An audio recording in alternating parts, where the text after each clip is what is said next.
Hello students, आप सभी का एक बार पुनः बहुत बहुत स्वागत है। मैं हूं आरपी यादव और बात करने वाले हैं आज सारी मृदाओं की।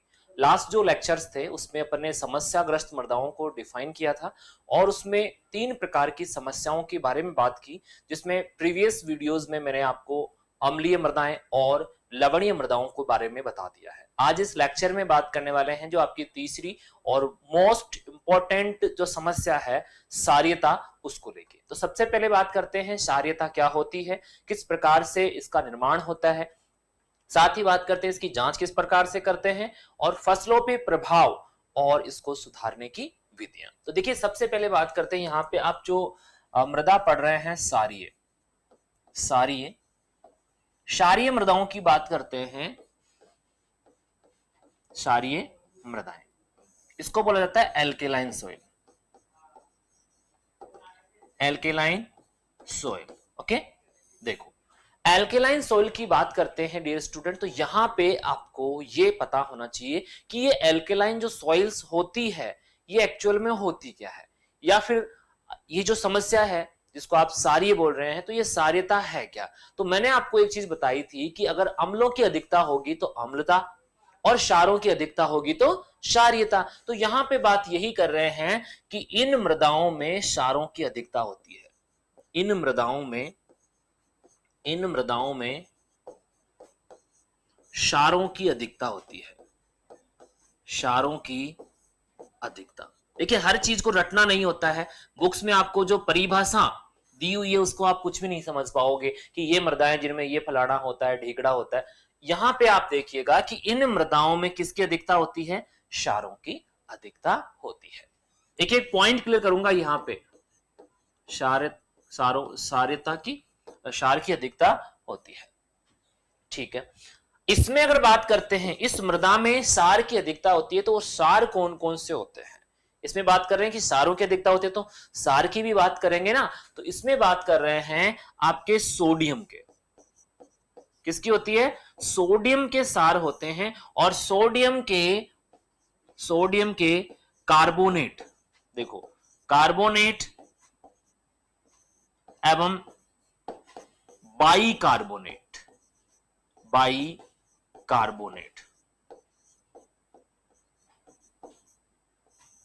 आयनों की अधिकता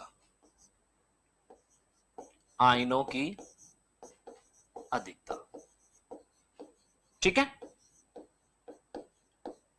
इसमें बात कर रहे हैं कि इसमें सोडियम के जो क्षार है वो उपस्थित है, और इसमें भी आपके बात कर रहे हैं तो कार्बोनेट आयन होंगे और बाइकार्बोनेट आयन होते हैं।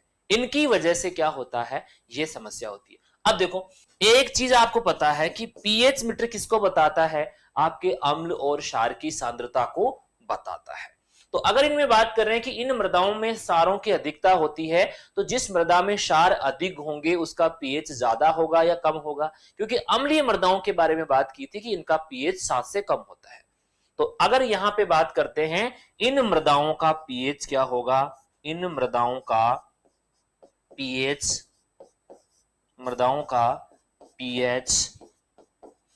8.5 से अधिक होगा, अधिक होता है ओके। 8.5 से इनका अधिक हो गया। दूसरा बात कर रहे हैं कि इन मृदाओं का पीएच तो 8.5 से हो गया, लेकिन यहां पे आप एक चीज नोटिस नहीं किए कि इसमें सोडियम आयन है। सोडियम आयन की उपस्थिति होने के कारण इसके जो कण आपस में मिलकर मृदा का समुच्चय निर्माण करते हैं, तो उसका जस्ट उल्टा काम हो जाएगा, यानी समुच्चय निर्माण विनाश की ओर चला जाएगा। इसमें मृदा के समुच्चय का विनाश हो जाएगा। तो देखो, यहां बात कर रहे हैं सोडियम आयन की उपस्थिति के कारण, सोडियम आयन की उपस्थिति के कारण मृदा समुच्चय बिखर जाएगा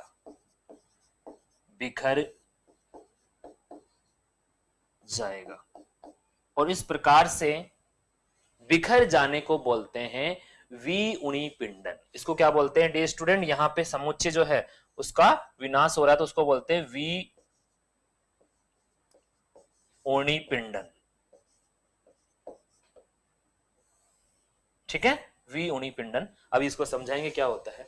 तो अगर देखिए यहां सोडियम आयन की उपस्थिति के कारण मृदा का समुच्चय बिखर जाएगा, यानी कि इसमें बात कर रहे हैं कि मृदा का जो समुच्चय होता है, आपके मृदा में कई सारे कण उपस्थित होते हैं, 3 प्रकार के कण होते हैं और वो आपस में मिलकर मृदा की एक संरचना बनाते हैं।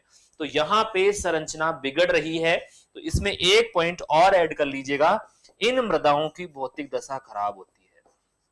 इन मृदाओं की भौतिक दशा खराब होती है। भौतिक दशा खराब होती है। आप देखो इस चीज को समझो, इस चीज को समझ लेंगे तो काम हो जाएगा। देखो सबसे पहले बात कर रहे हैं कि इन मृदाओं में किसकी अधिकता होती है? क्षार की। इसमें सार ज्यादा पाए जाते हैं। पीएच मीटर आपके किसको बताता है? आप सभी को पता है कि पीएच जो मीटर होता है उसमें 7 से कम होने पे अम्ल को बताता है, ठीक है, और 7 से अधिक होने पे किसको बताता है? क्षार। तो अपन बात कर रहे हैं, ये कौन सी वैल्यू हो गई? 7। तो यहां बात कर रहे हैं कि क्षार की अधिकता होती है। आपको पहली लाइन यही लिखवाई कि क्षार की अधिकता होती है, तो सीधा सा हो जाएगा कि हमेशा पीएच तो ज्यादा ही होगा। क्षारीय मृदाओं का पीएच हमेशा 7 से ज्यादा यानी कि 8.5 से भी ज्यादा होता है। दूसरा बात कर रहे हैं कि इसमें किसकी वजह से है? सोडियम के कार्बोनेट और बाइकार्बोनेट। क्वेश्चन पूछा जाता है कि क्षारीय मृदाओं में किस आयन की अधिकता होती है? तो क्षारीय में किसकी होती है? सोडियम के कार्बोनेट और बाइकार्बोनेट की, और लवणीय में आपके कैल्शियम और मैग्नीशियम के सल्फेट और क्लोराइड की अधिकता होती है। तो ये आयनों की अधिकता होने के कारण हो रही है। दूसरा बात करें, इन मृदाओं का पीएच 8.5 से अधिक होता है। पीएच तो ज्यादा होगा ही, जब क्षार ज्यादा है तो ज्यादा पीएच होगा। सोडियम आयन की उपस्थिति के कारण मृदा समुच्चय बिखर जाता है। मृदा का जो समुच्चय है अभी बताऊंगा कैसे बिखर जाता है, और इसको बोलते हैं विउणी पिंडन। इसको क्या बोलते हैं? विउणी पिंडन। ठीक है, और इन मृदाओं की क्या होती है? भौतिक दशा खराब होती है। भौतिक दशा खराब होती है। चलिए अब बात करते हैं नेक्स्ट पॉइंट को लेके। इन मृदाओं की अगर बात करते हैं तो सोडियम आयन की अधिकता होने के कारण, देखो एक चीज होती है सोडियम की वजह से, सोडियम आयन की अधिकता होने के कारण, सोडियम आयन की अधिकता होने के कारण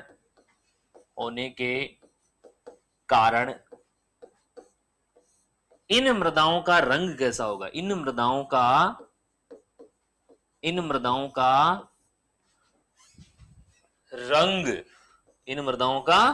रंग काला होता है।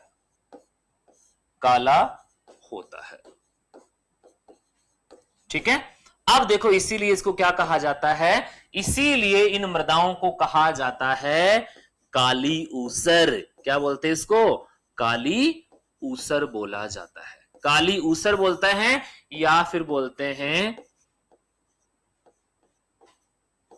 सोलंट्स। जिस प्रकार से सोलन चाक बोल रहे थे ना, तो उसी प्रकार से इसमें बोलते हैं सोलंट्स। ठीक है, दूसरी बात कर रहे हैं कि इन मृदाओं में अगर बात करते हैं तो आपके मुख्य रूप से देखो इस प्रकार से आपके मृदा में समुच्चय का निर्माण होता है, जिसमें तीनों प्रकार के कण मिलके आपस में क्या बनाते हैं? मृदा की संरचना बनाते हैं। देखो यहां पे तीनों कण है, बड़े वाले जो है उनको बालू बोलते हैं, तो सबसे बड़े दिख रहे हैं आपको, इससे छोटे और सबसे छोटे, ये मिलके क्या बनाते हैं? मृदा का समुच्चय बनाते हैं। आप सभी को पता है कि मृदा का जो कण होता है उसमें नेगेटिव चार्ज होता है, क्लियर, और इस पे कई सारे आपके धनायन अधिशोषित होते हैं, कई सारे धनायन अधिशोषित होते हैं। लेकिन यहां पे कैल्शियम और आपका मैग्नीशियम H+, Al3+, इनकी वजह से तो ये आपस में खिंचते हैं, आपस में खिंच के क्या बनाते हैं? आपस में चिपक जाते हैं, और ये समुच्चय का निर्माण हो जाता है। लेकिन अगर इसके रूप में इसके रूप में सोडियम होता है। तो सोडियम होने के कारण इसके जो कण है वो दूर दूर हो जाते हैं। तो आपस में जो चिपक रहे हैं, आपस में जो चिपक रहे हैं उसको बोला जा रहा है ऊर्णी पिंडन। उसको क्या बोलते हैं डियर स्टूडेंट? ऊर्णी पिंडन। ऊर्णी पिंडन, ठीक है। आपस में जो चिपक रहे हैं उसको तो ऊर्णी पिंडन बोल रहे हैं। और जब ये दूर दूर होते हैं सोडियम की वजह से तो उसको बोला जाता है विऊर्णी पिंडन। और विऊर्णी पिंडन होने की वजह से मृदा की भौतिक दशा खराब हो जाती है। तो भौतिक दशा में अगर बात करते हैं, सबसे ज्यादा समस्या आती है जुताई करने में। जुताई में समस्या, जुताई में क्या होती है? समस्या होती है। देखो, एक चीज आपने देखी कि सोडियम की वजह से क्या हो रहा है, मृदा की संरचना खराब हो रही है। सोडियम की वजह से मृदा की संरचना खराब हो रही है। और इस संरचना खराब होने का रीजन मैंने बताया कि सारे के सारे कण, मृदा में 3 प्रकार के जो कण होते हैं वो आपस में मिलके जो संरचना बना रहे हैं उसको बोल रहे हैं मृदा समुच्चय। मृदा समुच्चय का निर्माण हो रहा है और इस निर्माण को बोल रहे हैं ऊर्णी पिंडन, यानी कि आपस में चिपकने से, ठीक है। लेकिन यहां बात कर रहे हैं कि ये सोडियम आयन की उपस्थिति होती है, ये आपके मृदा के कणों पे अधिशोषित हो जाता है, तो ये उसको तोड़ने का काम भी करता है। और तोड़ने के कारण ये कण अलग अलग हो जाते हैं और मृदा की संरचना खराब हो जाती है। और संरचना खराब हो जाने की वजह से यहाँ पे पूरी की पूरी भौतिक दशा आपकी बिगड़ जाएगी, जिसमें सबसे ज्यादा प्रॉब्लम आएगी जुताई को लेकर। इन मृदाओं में बस मेनली यही समस्या होती है। आगे बात करते हैं, चलो। तो इस मृदा की जो परिभाषा बनती है वो इस प्रकार से बनती है, जैसे कि मैंने आपको कल एक टेबल बताई थी और टेबल में बताया था कि जिस चीज को मापते हैं, तो यहां पे बात कर रहे हैं इसकी जांच की, तो फिर परिभाषा बनाएंगे। देखो, जांच की बात कर रहे हैं, पहली चीज तो आप प्रयोग में ले रहे हैं pH meter. PH meter, pH meter क्या बता रहा है? पीएच मीटर जो बता रहा है अम्ल और क्षारों को बताता है। किसको बताता है? अम्ल एवं क्षार की सांद्रता,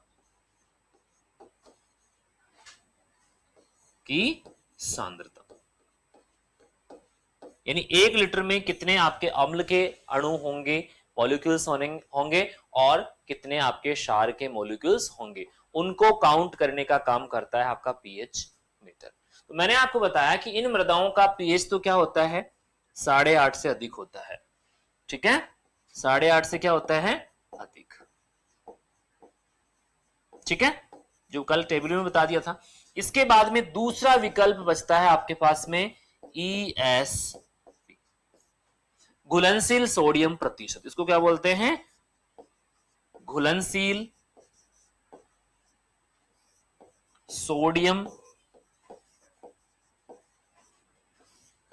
प्रतिशत, घुलनशील सोडियम प्रतिशत इसको बोला जाता है। सो यहां बात कर रहे हैं कि घुलनशील सोडियम प्रतिशत जो आपका माप रहा है, तो ये किसको बता रहा है? ये उस सोडियम के आयनों के बारे में बता रहा है, सोडियम के आयनों के बारे में बता रहा है। अब देखो, यहां पे बात कर रहे हैं कि सोडियम जो है उस आयन की अधिकता होने से पौधे जो होते हैं, पौधे को आवश्यक नहीं होता है। पहली चीज तो ये कि अगर कैल्शियम होता,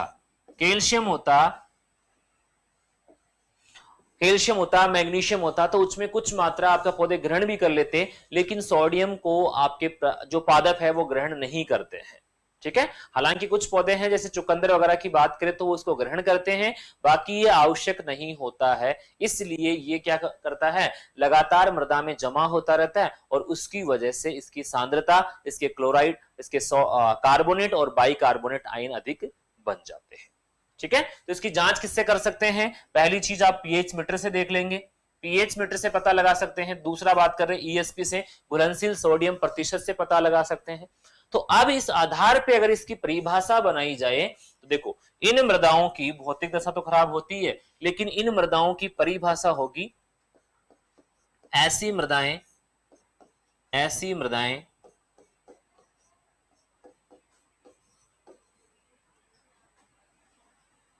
ऐसी मृदाएं जिनका पीएच 8.5 से अधिक, 8.5 से अधिक, घुलनशील सोडियम प्रतिशत, घुलनशील सोडियम, घुलनशील सोडियम प्रतिशत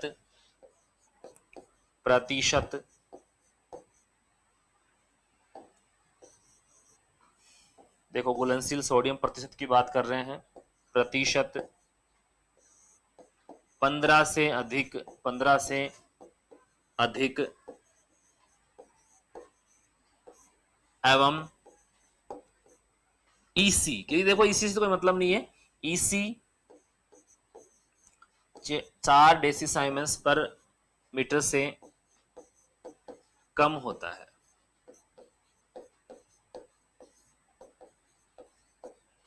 ठीक है, तो इन मृदाओं को क्या बोल देंगे आप? सिंपली क्षारीय मृदाएं बोल देंगे।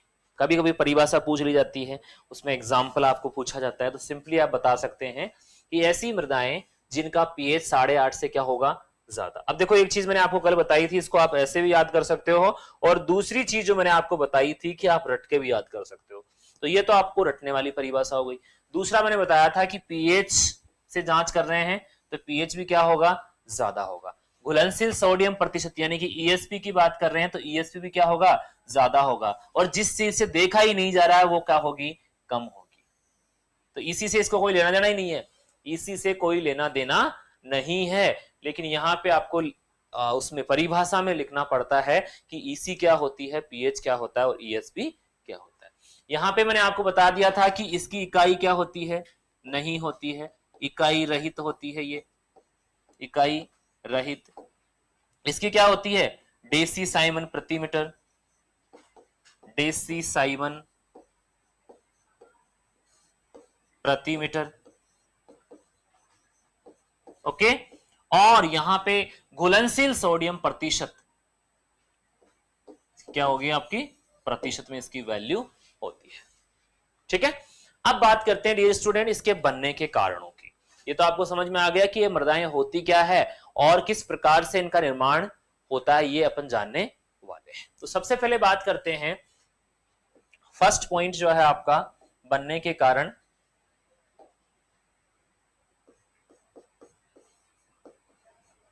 बनने के कारण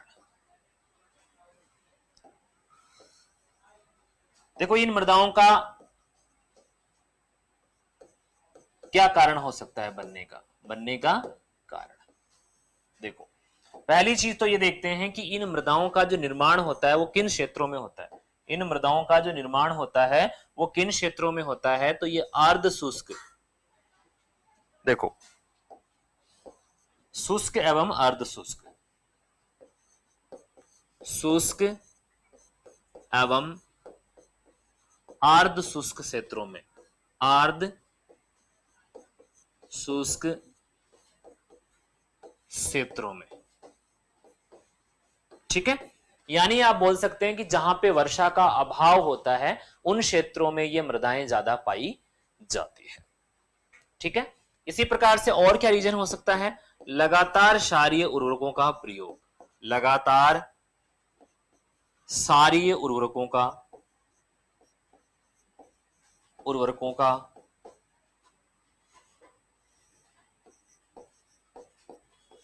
प्रयोग। आप लगातार अगर क्षारीय उर्वरक प्रयोग में ले रहे हैं तो उससे भी क्या हो जाएगी? मृदाएं क्षारीय हो जाएगी। इसी प्रकार से बात कर रहे हैं, इसके अलावा और क्या हो सकता है? पैतृक पदार्थ की, पैतृक पदार्थ की प्रकृति, ठीक है, इसमें बात कर रहे हैं तो पैतृक पदार्थ की प्रकृति किस प्रकार से प्रभावित करती है उसको अपन बात करने वाले हैं। ठीक है, इसके अलावा मृदा परिच्छेदिका,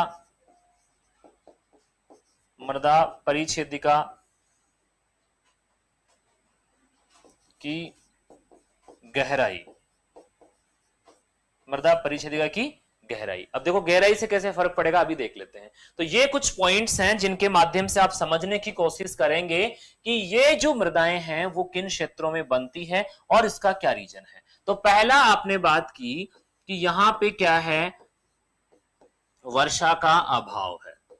वर्षा के अभाव में आपके लगातार क्षार क्या होते रहेंगे, मृदा में जमा होते रहेंगे, मृदा में क्षार, क्योंकि हर प्रकार के जो उर्वरक आप प्रयोग करते हैं या जो भी आप फसल के जो प्रिपरेशन में, फसल में जो आप लगा रहे हैं, तो उसमें कई अवशेष रहते हैं क्षारों के, और वो क्षार कम जल की वजह से निक्षालित नहीं हो पाते हैं, कम जल की वजह से निक्षालित नहीं हो पाते हैं और धीरे धीरे करके वो मृदा प्रोफाइल में जमा होते रहते हैं, और इस वजह से क्या होता है, आपके इन प्रकार की मृदाओं का निर्माण होता है।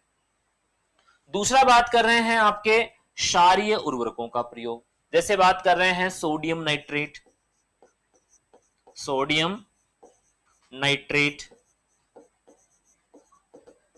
Potassium nitrate, ammonium nitrate. तो ये आपके मृदा पे कौन सा प्रभाव डालते हैं, क्षारीयता का प्रभाव डालते हैं। ठीक है, इसी प्रकार से बात करते हैं पैतृक पदार्थ की प्रकृति। देखिए जो आपका ग्रेनाइट है उसकी अम्लता, ग्रेनाइट जो होता है वो क्या होता है, आपका अम्लीय होता है। ग्रेनाइट तो क्या होता है, अम्लीय प्रकृति का होता है। जबकि बात कर रहे हैं बेसाल्ट, जो बेसाल्ट है उसकी प्रकृति कैसी होती है, क्षारीय। उसकी प्रकृति कैसी होती है, क्षारीय होती है, तो उस क्षारीयता का प्रभाव भी सीधा पड़ता है। ठीक है, तो ये जिस प्रकार की मृदा बनेगी वो पैतृक पदार्थ की प्रकृति पे भी निर्भर करती है। तो बेसाल्ट चट्टान से बनने वाली मृदाएं कैसी होगी, क्षारीय मृदाएं होगी। इसी प्रकार से बात करते हैं गहराई, तो कम गहराई होने पर, कम गहराई होने पर और कम गहराई तक लगातार आप जुताई करते हैं तो मृदा में एक कठोर परत बन जाती है। कम गहराई या कठोर परत का निर्माण, कठोर परत का निर्माण, कठोर परत का निर्माण। और इस निर्माण की वजह से देखो यहां पे बात कर रहे हैं, इस निर्माण की वजह से जो भी आपका क्षार होंगे उस गहराई तक ही निहित रहेंगे, इससे नीचे नहीं जाएंगे, और नहीं जाने के कारण आपकी मृदाएं किस प्रकार की हो जाएगी, क्षारीय मृदाएं बन जाएगी। तो ये सारे कारण हैं जो आपको मेजर मैंने बताए हैं, डिस्कस किए हैं कि इन कारणों के कारण आपकी मृदाओं का निर्माण क्षारीय के रूप में हो जाता है। ठीक है, तो एक बार और देख लेते हैं कि शुष्क और अर्ध शुष्क में क्या होता है, वर्षा का अभाव होता है। सिंपली आपको बताएं, सारी उर्वरकों का प्रयोग आप कम से कम करेंगे तो बचा जा सकता है। पैतृक पदार्थ की प्रकृति है उसको ध्यान में रखें, और मृदा परिच्छेदिका में गहराई, तो जुताई का ढंग जो है, जुताई का जो ढंग है उसको अगर आप परिवर्तित कर सकें तो फिर आपके इस प्रभाव को कम किया जा सकता है। ठीक है, चलिए अब बात करते हैं नेक्स्ट, मृदा पे इसका इस प्रकार की मृदाओं का पौधों पर प्रभाव, क्षारीय मृदाओं का पौधों की वृद्धि पे प्रभाव, क्षारीय मृदाओं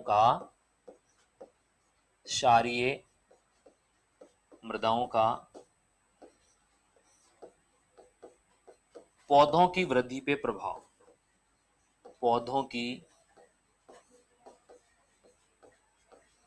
वृद्धि पर प्रभाव। देखो डियर स्टूडेंट, यहां आपको अगर ये समस्या समझ में आ गई तो आप इसको डायरेक्ट भी कर सकते हैं, या इससे जुड़े हुए जो कोई भी क्वेश्चन है उनको सॉल्व कर सकते हैं अगर आपको समस्या समझ में आ गई। पहली चीज तो आपने देखी कि इन मृदाओं का पीएच अधिक होता है।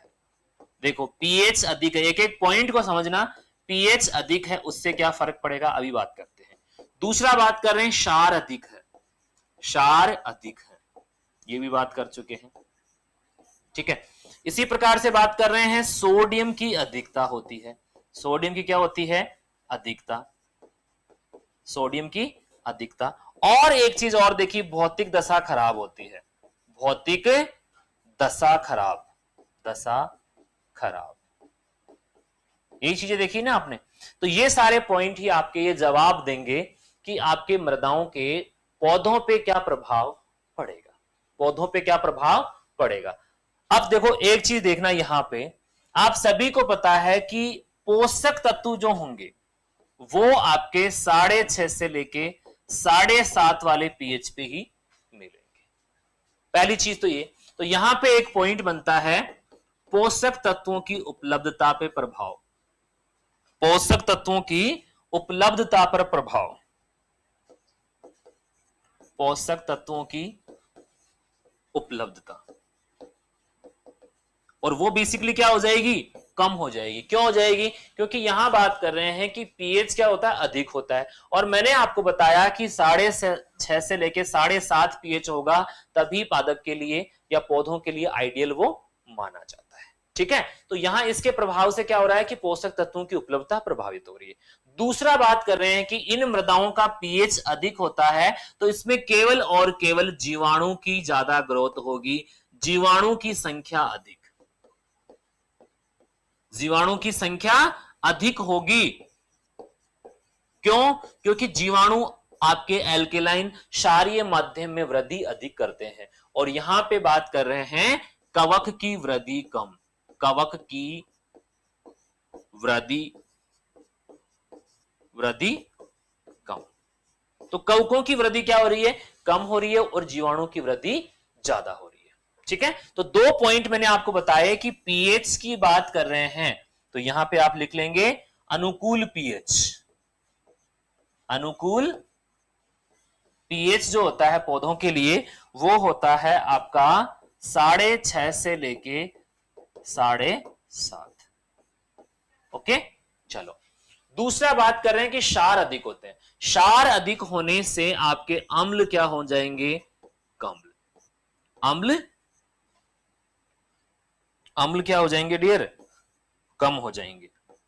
और आपके ऐसे पादप जिनको अम्लों की आवश्यकता अधिक होती है उनको नहीं लगाया जा सकता। फॉर एग्जाम्पल यहां पे धान, इसके अलावा आलू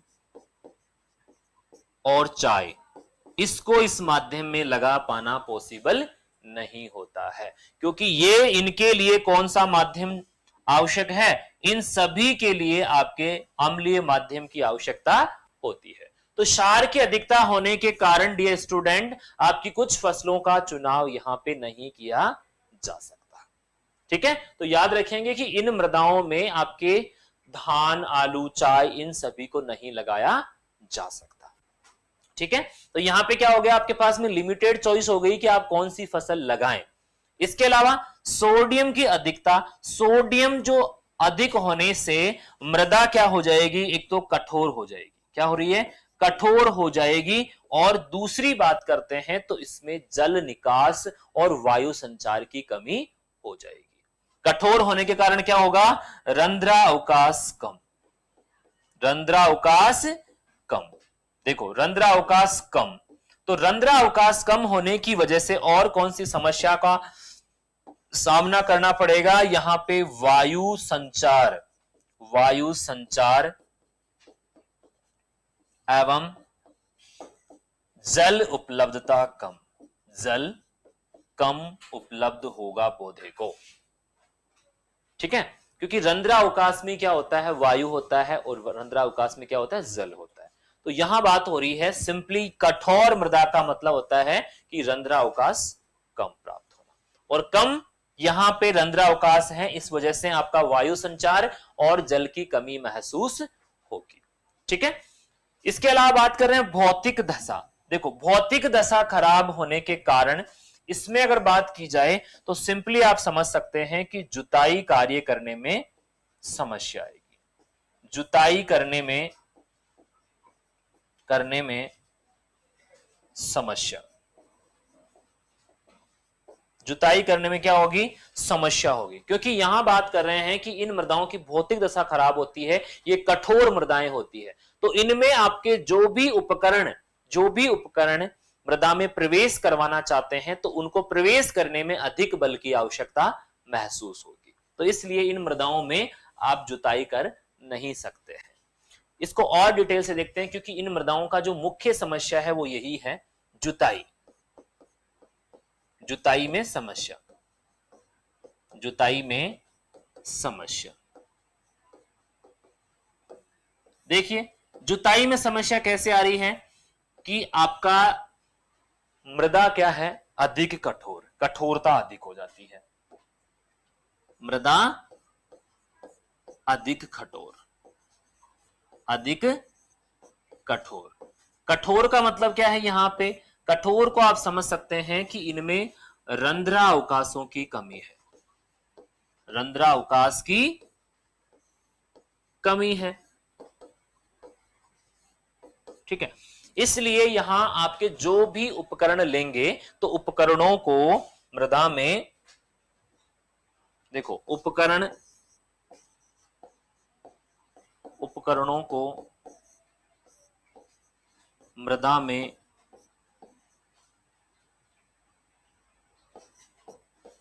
प्रवेश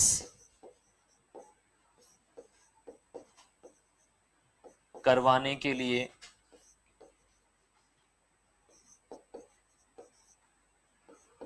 अधिक शक्ति का प्रयोग किया जाएगा, अधिक शक्ति का प्रयोग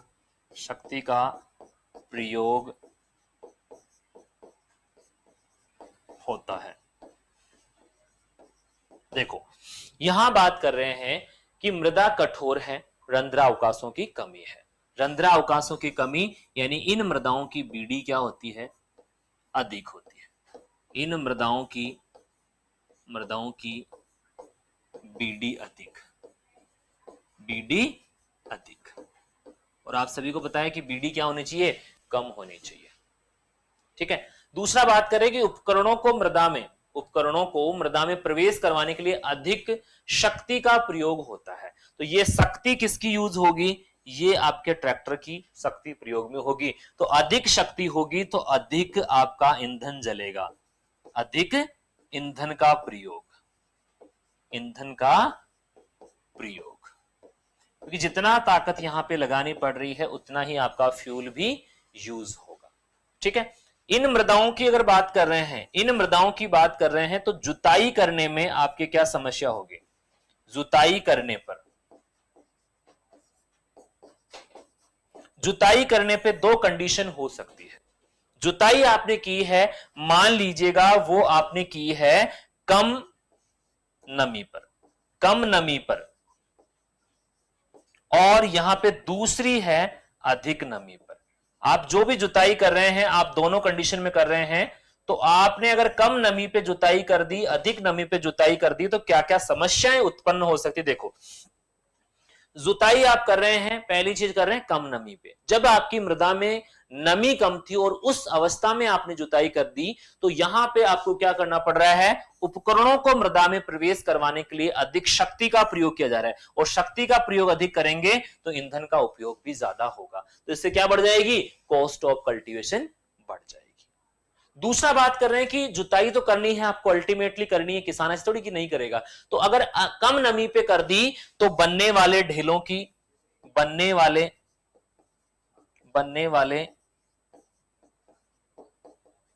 ढेलों का आकार अधिक, तो आकार अधिक होगा तो वो किसी काम के होंगे क्या। आप सभी को पता है कि फसल उत्पादन के लिए सर्वोत्तम संरचना के जो आकार है, देखो आकार की बात कर रहे हैं फसल उत्पादन के लिए, तो आकार होना चाहिए 1 से लेके 5 mm। ये जो प्लॉट बन रहे हैं, ढेले बन रहे हैं, इनका अधिकतम आकार कितना हो सकता है, 1 से 5 mm हो सकता है। चलो ठीक है। दूसरा बात कर रहे हैं कि पहले ढेलों का आकार अधिक होगा, अधिक नमी पे आपने जुताई कर दी है तो क्या हो जाएगा, गारा हो जाएगा। क्या हो जाएगा, गारा हो जाएगा, या बोल सकते हैं आप कीचड़। क्या हो जाएगा, कीचड़। और कीचड़ में आपका जो ट्रैक्टर है वो फंस भी सकता है, और साथ ही इसमें किसी प्रकार की संरचना का निर्माण भी नहीं होगा, इसमें किसी प्रकार की संरचना का निर्माण नहीं होगा, ये आप ध्यान रखेंगे, ठीक है। तो इस प्रकार से आप कह सकते हैं कि इन मृदाओं को आप कैसे मैनेज कर सकते हैं। इसलिए इस समस्या को समझना बहुत जरूरी था कि इन मृदाओं में क्या क्या समस्याएं उत्पन्न हो सकती है, ठीक है। दूसरी चीज बात कर रहे हैं, इन मृदाओं की सिंचाई जो करते हैं, देखो सिंचाई जो करते हैं उसमें भी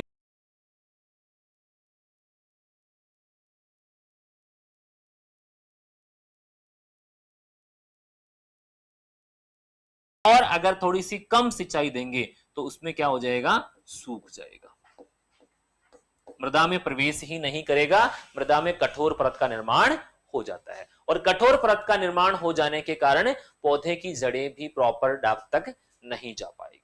ठीक है, तो इस प्रकार से पौधों की जड़ों को पेनिट्रेट होने में, प्रवेश करने में बाधा महसूस होती है और इसी प्रकार से आपके कठोर परत होने के कारण जो उपकरणों का प्रयोग कर रहे हैं उसमें भी बाधा महसूस होती है। तो ये सारी समस्याएं आपने सीखी।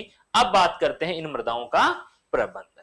इन मृदाओं को किस प्रकार से सुधारा जा सकता है। देखो, सुधारने के लिए कई सारे विकल्प हैं, लेकिन आप सभी को पता है सस्ता होना चाहिए, सुंदर होना चाहिए और उसका लॉन्ग टर्म इफेक्ट हो, उसी मेथड को आप प्रेफर करते हैं। तो सुधारने की विधियां देखो, सुधारने की विधियां, सुधारने की विधियां देखो, यहां पे बात कर रहे हैं, पहली चीज आपने देखी, नोटिस की कि इन मृदाओं में आपके सोडियम आयन की अधिकता होती है। पहली चीज तो आपने यही नोटिस की कि इसमें सोडियम आयन की अधिकता होती है। तो सोडियम को कैसे रिप्लेस किया जा सके, इसकी बात करते हैं।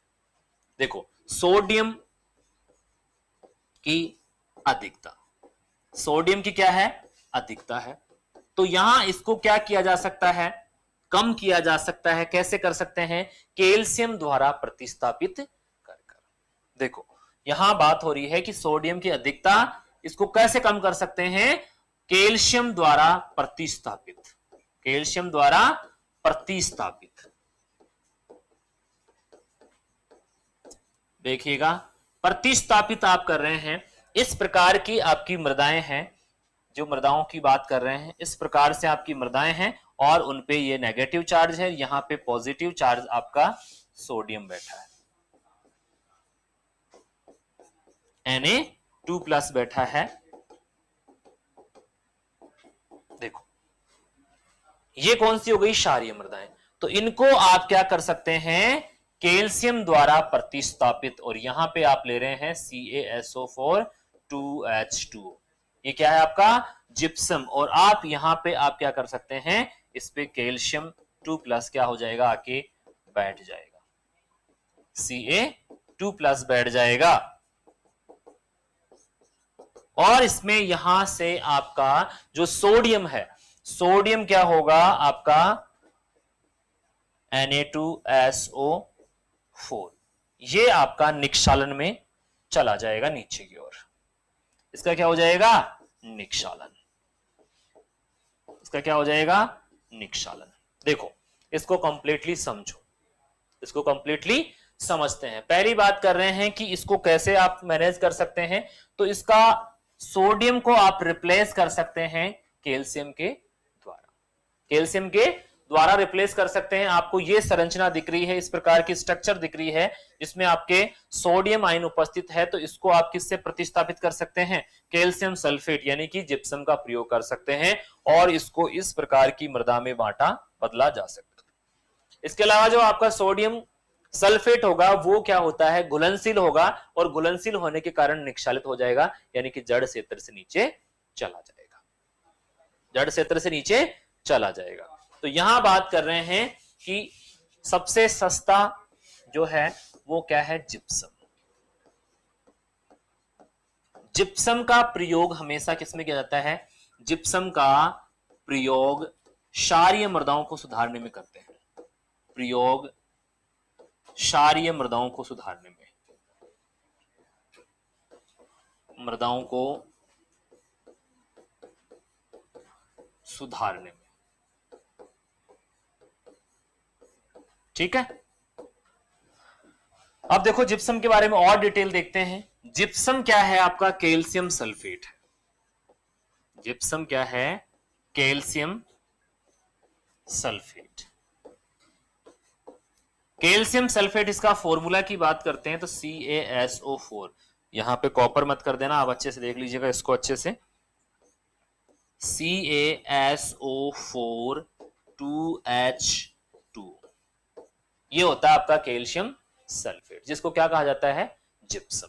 अगर इसमें बात करते हैं कैल्शियम की, इसमें कैल्शियम कितना प्रतिशत होता है, देखिएगा कैल्शियम होता है इसमें लगभग आपका 29.2%, और सल्फर प्रतिशत जो होता है वो होता है 18 से लेके 23%, और जनरली ये होता है इसमें 18.6%। ठीक है, जो आपके बुक्स में दे रखा है 18 से 23 रेंज में दे रखा है, तो इसमें 18.6 के लगभग होता है। तो सस्ता होने के कारण, सस्ता एवं आसानी से प्रयोग किया जा सकता है, आसानी से प्रयोग किया जा सकता है, प्रयोग किया जा सकता है। इसलिए सबसे ज्यादा किसका प्रयोग किया जाता है? क्षारीय मृदाओं को सुधारने के लिए जिप्सम का प्रयोग ही किया जाता है। इसके अलावा और क्या सोर्स हैं? देखो, पहली चीज तो आपने क्या बात करी कि इसमें कैल्शियम से प्रतिस्थापित कर रहे हैं आपके सोडियम को। दूसरा बात कर रहे हैं कि इसमें पीएच अधिक होता है, पीएच अधिक होता है, पीएच अधिक। ठीक है, तो पीएच अधिक होने का मतलब क्या है? क्षारों की अधिकता, क्षारों की अधिकता। तो क्षारों की अधिकता को कम कैसे किया जा सकता है? क्षारों की अधिकता में अगर बात कर रहे हैं तो क्षार आपके ज्यादा पीएच वाले हैं, तो इसमें उतनी ही मात्रा में अगर अम्ल मिला दिए जाए तो अम्ल आपका पीएच क्या कर देगा? कम कर देगा, या न्यूट्रल पीएच डेवलप हो जाएगा। ठीक है, तो इसके लिए आप क्या प्रयोग में ले सकते हैं? इसके लिए आप अम्ल मिला सकते हैं, अम्ल मिलाकर। देखो, अम्लों के साथ आपके पास में सोर्स है H2SO4 जो लिक्विड फॉर्म में होता है। ठीक है, या फिर आपके पास में क्या है? गंधक। क्या मिला सकते हैं आप? गंधक, यानी कि सल्फर भी मिला सकते हैं। सल्फर आपका पाउडर फॉर्म में होता है और H2SO4 किस फॉर्म में होता है? लिक्विड फॉर्म में। लेकिन इसका प्रयोग आप आसानी से नहीं कर सकते हैं, काफी महंगा भी होता है, इसलिए आप सबसे अच्छा कौन सा बोलते हैं? आपके जिप्सम को बोलते हैं। लेकिन आपको यह पता होना चाहिए डियर स्टूडेंट कि यहां पे आपके H2SO4 का भी प्रयोग किया जा सकता है, गंधक का भी प्रयोग किया जा सकता है। इसी प्रकार से और कैसे करते हैं? अम्ल उत्पादक या अम्लीय उर्वरक मिलाकर, अम्लीय उर्वरकों द्वारा, अम्लीय उर्वरकों की बात कर रहे हैं, जैसे अमोनियम सल्फेट है, अमोनियम सल्फेट है, यूरिया है, जो अम्लीय प्रभाव डालते हैं, यूरिया है। तो ये सारे के सारे अम्लीय उर्वरक होते हैं। ठीक है, इसके अलावा और अम्ल कैसे बना सकते हैं? आपके कार्बनिक पदार्थ डालकर, कार्बनिक पदार्थ डाल के। देखो, कार्बनिक पदार्थ से क्या होगा? विच्छेदन में कई प्रकार के अम्ल बनेंगे, विच्छेदन होगा, उसमें कई प्रकार के अम्लों का निर्माण होता है, जिससे पीएच को कम किया जा सकता है। क्या किया जा सकता है? उसको पीएच को कम किया जा सकता है। इसी प्रकार से बात करते हैं, इसी प्रकार से देखो, एक चीज और देखी होगी, आपने नाम सुना होगा प्रेस मड, प्रेस मड। देखो, ये प्रेस मड क्या होता है? आपने देखा होगा कि जो गन्ना इंडस्ट्री है, यहां पे बात कर रहे हैं, इंडस्ट्री को हिंदी में क्या बोलेंगे? उद्योग। गन्ना उद्योग से प्राप्त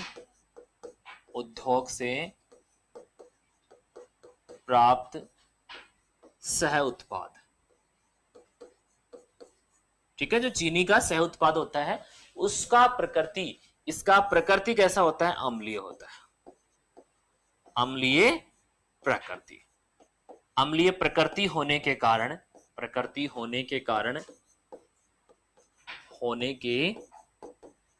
कारण क्षारीय मृदाओं में प्रयोग किया जाता है, क्षारीय मृदाओं में प्रयोग किया जाता है, कई बुक में आपको ये अम्लीय मिलेगा, याद रखना, में प्रयोग किया जाता है,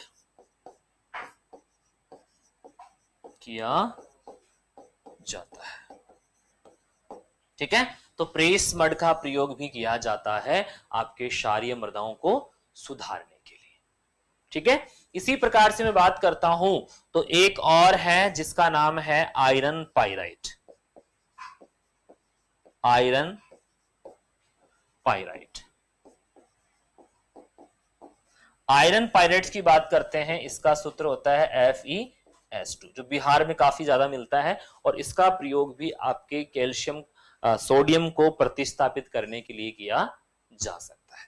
तो इस प्रकार से आपने ऑलमोस्ट जो क्षारीय मृदाएं हैं उनको सुधारने की विधियां, उसके बनने के कारण, उसका पौधों पे प्रभाव, उसकी जांच, ये सारे टॉपिक आपने क्लियर किए हैं।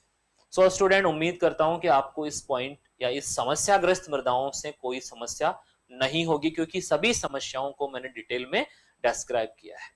चलिए, आज के लिए इतना ही, मिलेंगे नेक्स्ट वीडियो में एक नए टॉपिक के साथ। तब तक के लिए थैंक यू सो मच।